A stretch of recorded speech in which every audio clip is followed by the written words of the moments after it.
ओ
सहनाववतु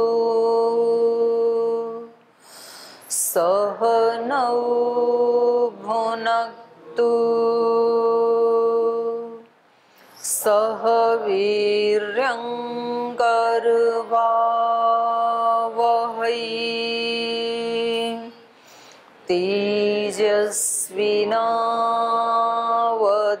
तेजस्विनावधीतमस्तु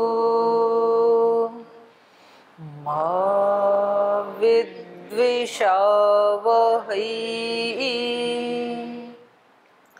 ॐ व्रतानां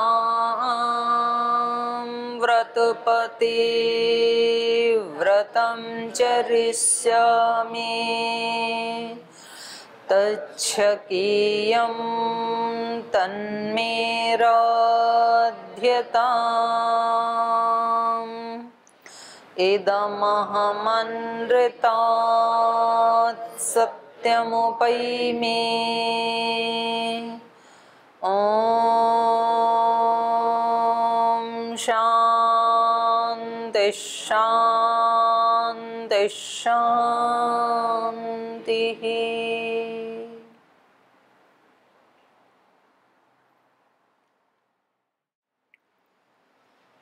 कल हमने पढ़ा था विश्वामित्र जी के शिष्य और उनके पुत्र वापस आकर के उनको वशिष्ठ के पुत्रों का और महोदय ऋषि का प्रतिक्रिया इनको निवेदित करते हैं कि उन्होंने क्या कहा आपके बारे में, और उससे नाराज होकर के ये उन लोगों को शाप देते हैं। और उनको शाप भी लंबा चौड़ा दे दिया इन्होंने। तो जो 18, 19, 20, 21 4 श्लोक में जो दिया है ये शाप है पूरा। भस्मीभूत हो जाएंगे और 700 जन्म तक मृतपाहा, मुर्दों की रखवाली करने वाले, और श्वमांस नियताहारा, मुष्टिका नाम निर्घृणः, विक्रेता विकृत रूपाश्च। तो ऐसे ऐसे इन्होंने इनको बहुत सारे शाप दे दिए। और लास्ट में कह दिया दीर्घ कालम मम क्रोधात दुर्गतिम वर्तयिष्यति। लास्ट बात यह है कि मेरे क्रोध के कारण लंबे समय तक दुर्गति को प्राप्त करेंगे ये। तो इनको मेरा आमंत्रण स्वीकार करना चाहिए था।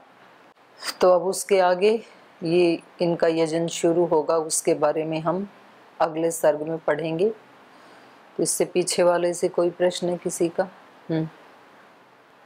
जी, पिछले इस पाठ में हम पढ़ रहे थे कि विश्वामित्र ने ये वशिष्ठ जी के पुत्रों को शराप दे दी करके, और इनको राजर्षि आदि की उपाधि मिली हुई है। और अंतिम श्लोक में इनको पुनः कहा गया है महातपस्वी, महातेजस्वी और महामुनि। और ये अहंकार की भावना है इसमें और बदले की भावना है।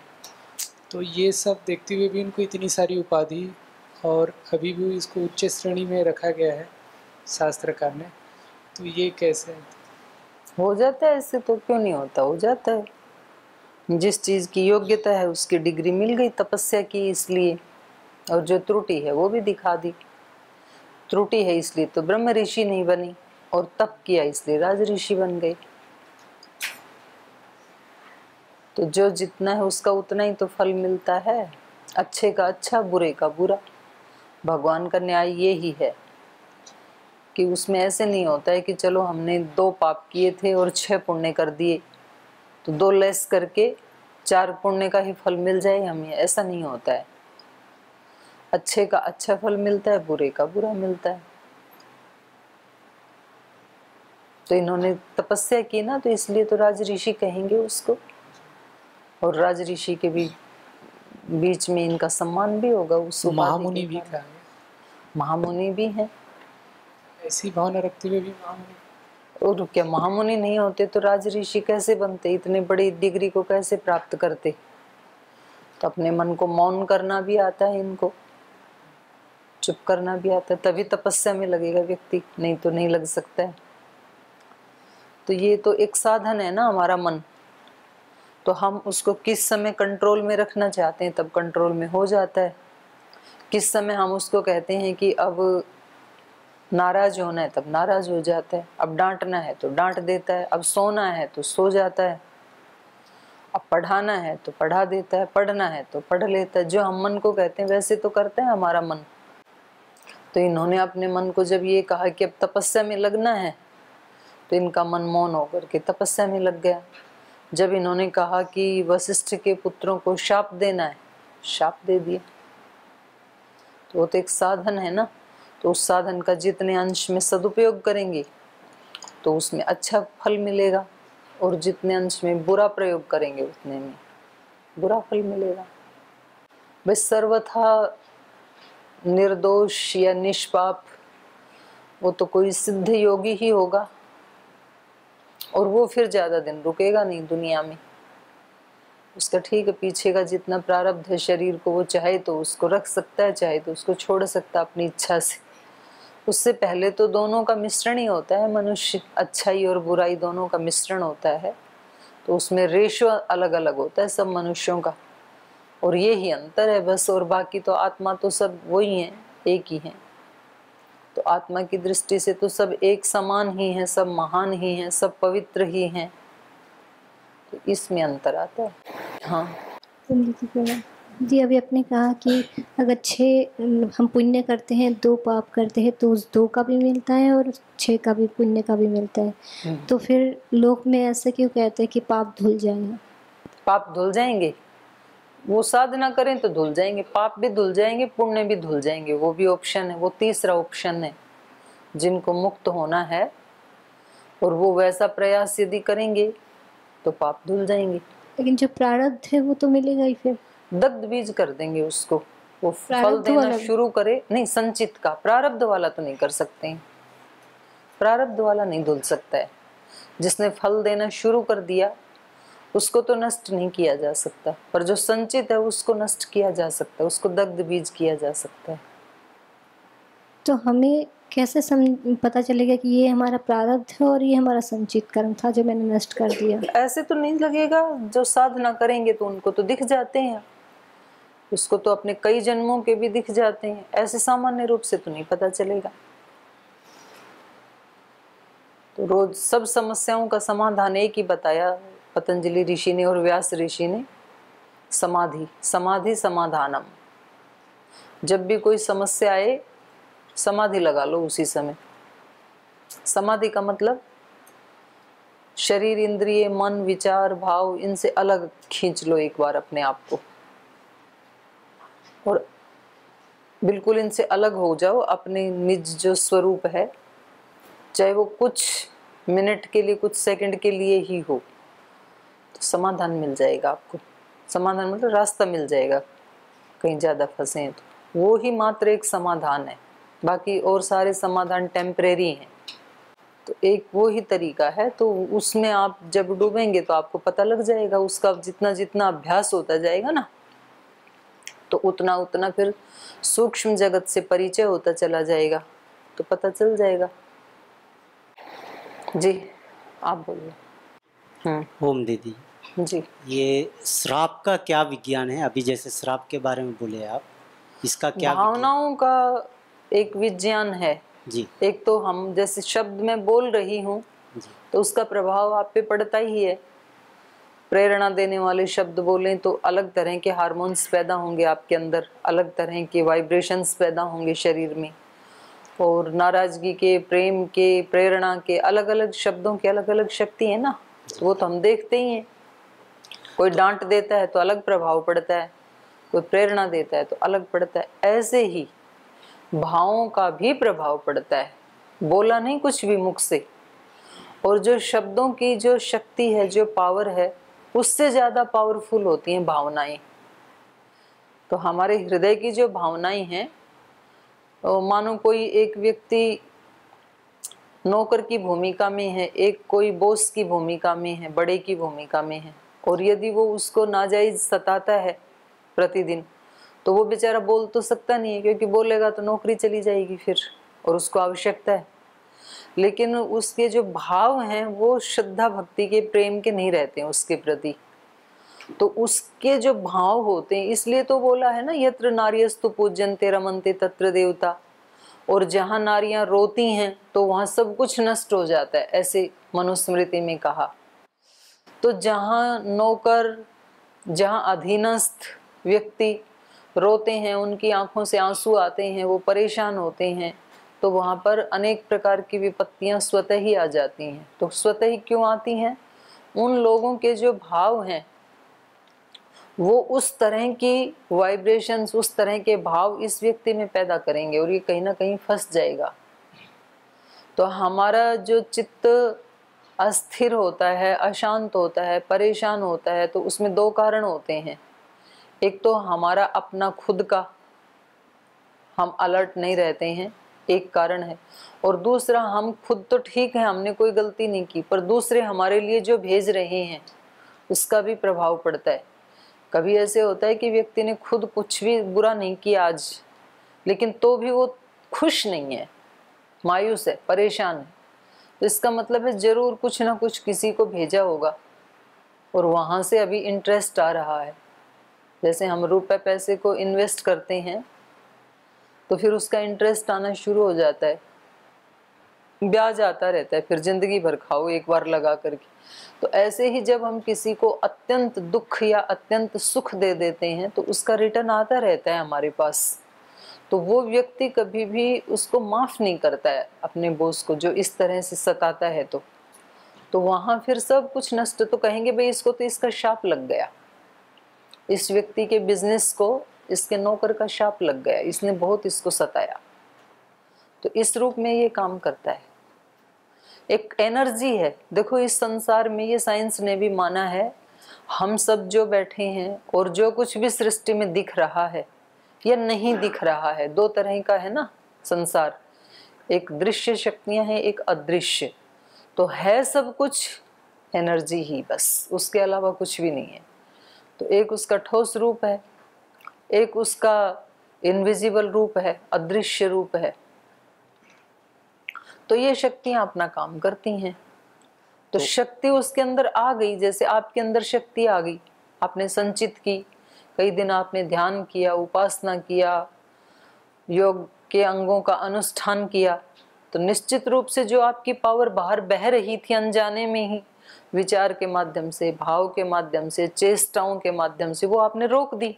प्रत्याहार और क्या है? बहती हुई शक्तियों को रोक लेना, यही तो प्रत्याहार है ना।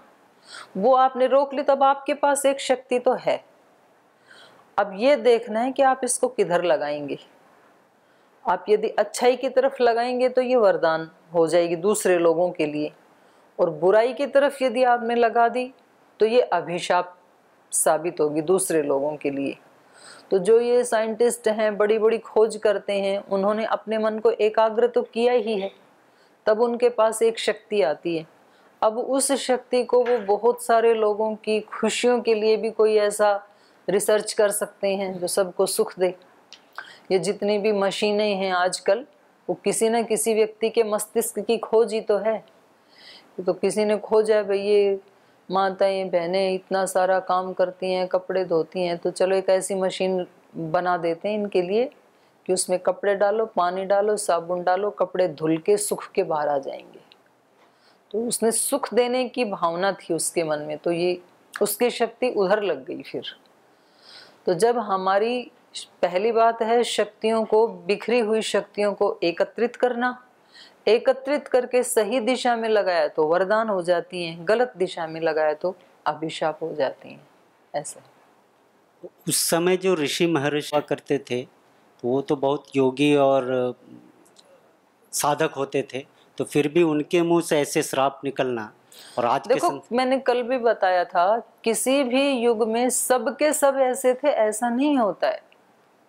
हर युग में हर स्थान के ऊपर अच्छाई और बुराई बिल्कुल साथ साथ ही रहती हैं। तो ऐसा नहीं है कि सब एक वशिष्ठ हैं तो सब ऋषि उस समय के वशिष्ठ ही थे, ऐसा नहीं है। अब जैसे आगे चल कर के कभी 100, 200, 500 साल के बाद लोग खोज करेंगे कि भाई जब 21वीं सदी में श्रद्धेय स्वामी जी महाराज जब आए थे इस धरती पे और वो उन्होंने इतना योग का प्रचार प्रसार किया, और उस समय 200 देशों में योगा डे मनाया जाता था और उनके इतने अनुयायी थे करोड़ों की संख्या में, तो उस समय फला बड़ा व्यक्ति वो कैंसर से क्यों मरा? उस समय वो डायबिटीज से या बीपी से, शुगर से क्यों मरा वो व्यक्ति? तो उस समय तो सब योगी थे, उसको तो योग युग कहा जाता है। तो बेशक योग युग कहा जाए, लेकिन योग न करने वालों की भी कोई कमी थोड़ी है देश में, तो वो हर समय रहते ही हैं। और जो जहाँ तक विश्वामित्र जी की बात है, तो ये एक बहुत अच्छे साधक हैं। मतलब यहाँ पर जो त्रुटि गिनाई जा रही है ये तो एक पक्ष है ना उनके चरित्र का, फिर एक दूसरा पक्ष भी तो है।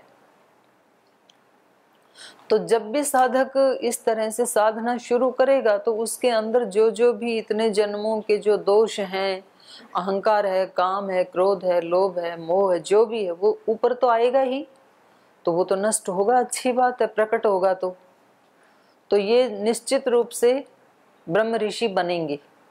तो ये एक प्रोसेस चल रहा है। तो हम ये अपेक्षा नहीं कर सकते हैं कि जी ये बीच वाला पीरियड नहीं होना चाहिए, या तो व्यक्ति बिल्कुल बुरा ही है हम उसको हे कोटि में डाल दें, या फिर बिल्कुल वशिष्ठ जी जैसे, तो दो ही होने चाहिए। ये बीच का क्या है कि थोड़े अच्छे भी हैं थोड़े बुरे भी हैं, ये साधना का पीरियड है। कुछ व्यक्ति में अच्छाइयाँ होंगी, कुछ बुराइयाँ होंगी, और वो अच्छाइयों को बढ़ाता जाएगा, बुराइयों को हटाता जाएगा। तो ये ही रास्ता है, और तो कोई रास्ता नहीं है। तो ये उधर ही बढ़ रहे हैं, उस मार्ग पे ही। और एक मतलब आप ये अपेक्षा नहीं कर सकते हैं कि भाई कोई भी बच्चा या तो बिल्कुल ही ना चले या फिर हमारी तरह से रेस लगाई दौड़े, तो ऐसा नहीं है। वो जब चलना सीखेगा तो कई कई बार गिरेगा, वो वही प्रोसेस है चलना सीखने का, उसके बाद नहीं गिरेगा। और फिर भी चलना तो सबको आ गया, लेकिन फिर भी दौड़ जब लगवाते हैं तो सब एक जैसे थोड़े ना दौड़ते हैं। कोई तो दौड़ में फर्स्ट आ जाता है, कोई मीडियम रहता है, कोई फिसड्डी रहता है, कोई भाग ही नहीं लेता है कि अपने बस की बात नहीं है। तो जैसे ये फिजिकल दौड़ सबकी एक जैसी नहीं होती है, वैसे ही आध्यात्मिक दौड़ भी सबकी एक जैसी नहीं होती है। कुछ भाग लेते हैं, अव्वल आते हैं, कुछ बीच में ही रह जाते हैं बेचारे, कुछ उससे भी पीछे रह जाते हैं, और कुछ तो इस जीवन में आते ही नहीं है।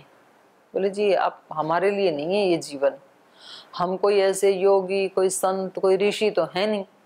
अब बस इतना कह करके उस व्यक्ति ने भाग लेने से ही मना कर दिया, तो उसके जीवन में कोई चांस ही नहीं है फिर। तो भाग तो व्यक्ति को लेना चाहिए, चाहे उसको कितना भी गुस्सा आता है, कितना भी व्यक्ति क्रोधी है, कितना भी लोभी है, मोही है, आलसी है, प्रमादी है, धनवान है, धनहीन है, अनपढ़ है, पढ़ा लिखा कैसा भी क्यों नहीं है, लेकिन मनुष्य का शरीर मिला है तो हर व्यक्ति को योगी बनने की शुरुआत जरूर करनी चाहिए। चाहे वो एक कदम भी बेशक चले, लेकिन उसको ये कभी नहीं सोचना चाहिए कि ये मेरे लिए नहीं है, उस हर मनुष्य मात्र के लिए है ये। एक शब्द आता है चांडाल, तो जी इसका तात्पर्य क्या है? और कोई जाति वर्ग विशेष से क्या इसका संबंध है, उस समय की बात है, तो आज के संदर्भ में किसको हम कहेंगे? अब देखो, अपने यहाँ वैदिक धर्म में तो किसी एक विशेष जाति को ऐसे कह देना, ये तो हमारे सिद्धांत के अनुकूल नहीं है। हमारे यहाँ तो ऐसे ही माना जाता है कि भाई व्यक्ति के कर्म के आधार के ऊपर उसको हम ब्राह्मण, क्षत्रिय, वैश्य, शूद्र कहते हैं। जो अपनी वैदिक परंपरा है तो उसमें जो निकृष्ट कोटि का काम करेगा उसको हम चंडाल योनि में कहेंगे। जो दोषों से बाहर निकलने के लिए प्रयास ही नहीं करेगा, उनमें डूबता ही चला जाएगा, तो उस व्यक्ति को कहेंगे। उस समय की क्या वर्ण व्यवस्था रही होगी, ये सब वैदिक धर्म को ही मानने वाले हैं, तो ऐसे तो लगता है कि उस समय भी यही रही होगी, नहीं होना चाहिए जाति का। सत्य हरिश्चंद्र ने भी चांडाल का काम अपनाया था। हाँ, तो वो उनको भी शाप इन्होंने ही दिया था, विश्वामित्र जी के मारे हुए थे वो भी इक्ष्वाकु कुल के ही तो थे। तो मतलब इनसे इनका कब से ही वैर विरोध है, तो इन्होंने ही उनको, क्योंकि इनको ये सह्य नहीं था कि स्वर्गलोक में भी किसी की सत्य के योग के चर्चे हों। स्वर्गलोक में जो चर्चे हो रहे थे कि पृथ्वी के ऊपर सबसे बड़ा सत्य का आचरण करने वाला कौन, तो बोले राजा हरिश्चंद्र। बोले मैं देख लूंगा, हमारे सामने उसकी इतनी प्रशंसा, हम इतने तपस्वी हैं, इतने योगी हैं, तो बोल जाके देख लो। तो फिर ये लग गए पीछे उनके। धन्यवाद। और किसी का प्रश्न? चलें आगे।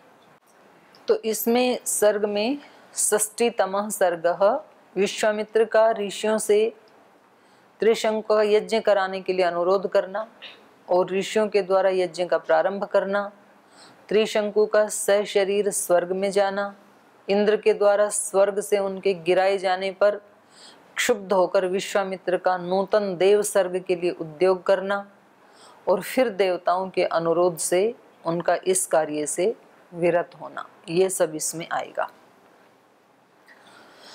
तो चलिए पढ़ते हैं। तपोबल हतान् ज्ञात्वा वासिष्ठान् स महोदयान् ऋषि मध्ये महातेजा विश्वामित्रोऽभ्यभाषत। अयक्ष्मेक्ष्वाकूदायात् त्रिशङ्कोरिति विश्रुतः धर्मिष्ठश्च वदान्यश्च मां चैव शरणं गतः। स्वेनानेन शरीरेण देवलोकजिगीषया यथायं स्वशरीरेण देवलोकं गमिष्यति तथा प्रवर्त्यां यज्ञो भवद्भिश्च मया सह। विश्वामित्रवचः श्रुत्वा सर्व एव महर्षयः ऊचुः समेताः सहसा धर्मज्ञा धर्मसंहितम्। अयं कुशिकदायादो मुनिः परमकोपनः यदाहं वचनं सम्यग् एतत्कार्यं न संशयः। अग्ने कल्पो हि भगवान् शापं दास्यति रोषतः। तो तपोबल हतान् ज्ञात्वा वासिष्ठान्, वशिष्ठ के पुत्रों को स महोदयान, महोदय सहित वशिष्ठ के पुत्रों को तपोबल हतान, अपने तप के बल से उनको मारा हुआ समझ करके, ऐसा जान करके ऋषि मध्ये महातेजा विश्वामित्रो अभ्यभाषत। तो वो जो ऋषि आए थे यज्ञ करने के लिए, उन सब के बीच में महान तेजस्वी विश्वामित्र ने ये वचन कहे। बोले नहीं आए उनको तो मैंने निपटा दिया, और अब आप लोग सुनो मेरी बात। अयम इक्ष्वाकु दायाद, ये जो त्रिशंकु है ये कौन है? इक्ष्वाकु कुल की दायाद है, धरोहर है ये। अयम इक्ष्वाकु दायाद त्रिशंकु रीति विश्रुतः, ये इक्ष्वाकु कुल की एक धरोहर है, एक उसकी शोभा है, गौरव है, दायाद। और इसको त्रिशंकु रीति विश्रुतः, त्रिशंकु नाम से इसको पुकारा जाता है, सुना जाता है। धर्मिष्ठश्च वदान्यश्च, ये धर्मात्मा भी है और वदान्य बोलने योग्य माने जिसकी ख्याति है, ख्याति प्राप्त भी है ये। वदिष्ठश्च वदान्यश्च माम चैव शरणम गत, और ये मेरी शरण में आया है, उन ऋषियों को बता रहे हैं। स्वेनानेन शरीरेण देवलोक जिगीषया, और अनेन स्वेन शरीरेण, इसके द्वारा क्या इच्छा की गई है, जिगीषया, ऐसी ये इच्छा रखता है। क्या इच्छा है?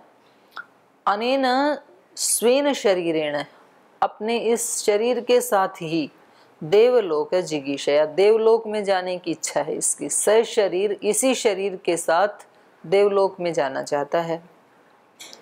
यथायम स्वशरीरेण देवलोकम गमिष्यति, अब हमें कोई ऐसा उपाय करना है जिससे कि यह स्वशरीरेण, इस शरीर के साथ देवलोकम गमिष्यति, देवलोक को चला जाए।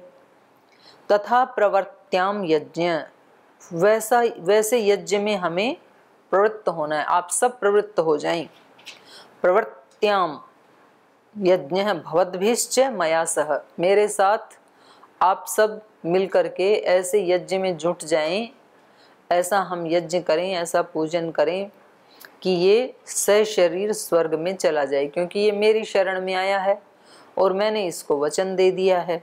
तो इसलिए आप सबको अब जैसे जैसे मैं कहूँ वैसे वैसे आपको यज्ञ में देवों का आह्वान करना है, आहुतियाँ देनी हैं, और वो सब इसके लिए अनुष्ठान करना है। विश्वामित्रः वच श्रुत्वा सर्व एव महर्षयः ऊचु समेताः सहसा धर्मज्ञा धर्म संहितम। तो इस प्रकार से विश्वामित्र के वचनों को सुन करके सर्वे एव महर्षय, सभी महर्षिगण, ऊचुहु समेतः, एक साथ बोले, सहसा, एकाएक, तुरंत, बिना विचार किए, जैसे उन्होंने कहा तुरंत इन्होंने उत्तर दिया। क्योंकि ये ऋषि कैसे हैं? धर्मज्ञाः धर्म संहितम, धर्म को जानने वाले हैं, धर्मज्ञ हैं। अयम कुशिक दायादः मुनि परम कोपनः, उनको पता है कि ये जो कुशिक के का वंशज है, अर्थात कौशिक अर्थात विश्वामित्र, तो ये जो कुश वंश में पैदा होने वाला जो धरोहर है कुश की, ये मुनि परम कोपनः, बड़ा क्रोधी व्यक्ति है तो ऋषि लेकिन परम कोपनः, बड़ा कोप करने वाला है। यदाह वचनम सम्यक एतत् कार्यम न संशय, इसलिए ये जो कहता है, यद आह, जो इसने कहा है, उसके लिए क्या कहना है? सम्यक एतत् कार्यम, ठीक है, हम ऐसा ही करेंगे, जो इन्होंने बोल दिया चुपचाप स्वीकार कर लोगे। ठीक है गुरुजी, जो आज्ञा गुरुदेव, उसी में भलाई है। यदाह वचनम सम्यक एतत् कार्यम न संशयः, इसमें कोई संशय नहीं है, वो कार्य होकर ही रहेगा, तो हमें इसको स्वीकार कर लेना चाहिए। क्योंकि अग्निकल्पो ही भगवान शापम दास्यति रोषत, जब वशिष्ठ के पुत्रों को निपटा दिया तो अपने को कितनी देर लगेगी? अगर इसका कहना नहीं माना, अपने को भी शाप मिल जाएगा।